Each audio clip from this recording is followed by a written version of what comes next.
Here's some of the stories trending this week at NASA. During a special program at NASA headquarters, the agency's Office of Diversity and Equal Opportunity, in coordination with the Office of Legislative and Intergovernmental Affairs, helped celebrate the 50th anniversary of the Civil Rights Act of 1964.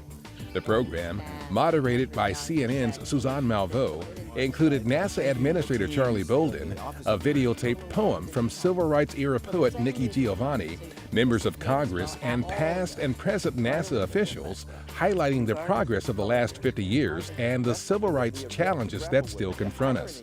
The Civil Rights Act was signed into law July 2, 1964, by President Lyndon Johnson, the namesake of NASA's Johnson Space Center.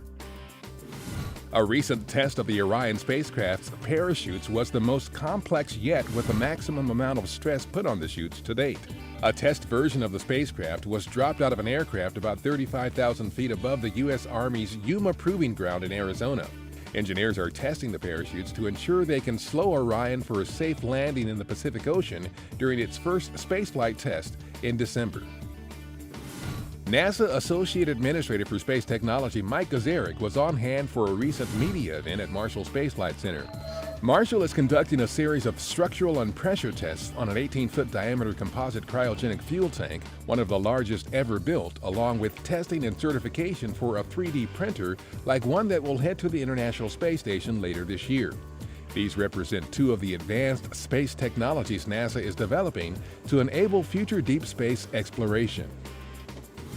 NASA's Orbiting Carbon Observatory 2, the agency's first mission dedicated to studying atmospheric carbon dioxide, will help us understand the causes of carbon dioxide emissions, as well as naturally occurring processes that help control CO2 buildup.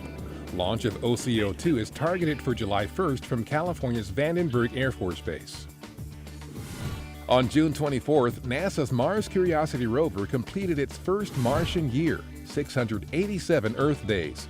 Included on its list of accomplishments in that time, discovering that ancient Mars offered environmental conditions favorable for microbial life. With that finding, Curiosity met the mission's main goal. The rover also has provided data about radiation and atmospheric elements on the red planet to help us prepare for human missions to Mars. NASA has launched two new challenges that use climate and Earth science satellite data recently made available to the public on the Open NASA Earth Exchange. The first is an ideation challenge seeking ideas on novel uses of the available data sets. That's followed by a second solver challenge to develop an application or algorithm for the OpenNext data submitted from the ideation challenge. Visit nex.nasa.gov for more details. The featured speaker of the 10th anniversary John H. Glenn Lecture Series in Space History at the Smithsonian National Air and Space Museum was Air Force Brigadier General and former astronaut Jim McDivitt.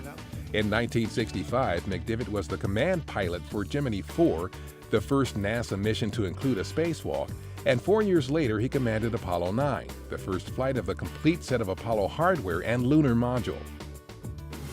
The NASA exhibit at Washington National Park was one of the big hits during this year's congressional baseball game for charity. The attraction included a 30-foot blow-up of NASA's Space Launch System rocket.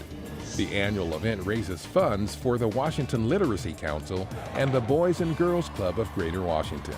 And that's what's up this week at NASA. For more on these and other stories, follow us on social media and visit www.nasa.gov/twan.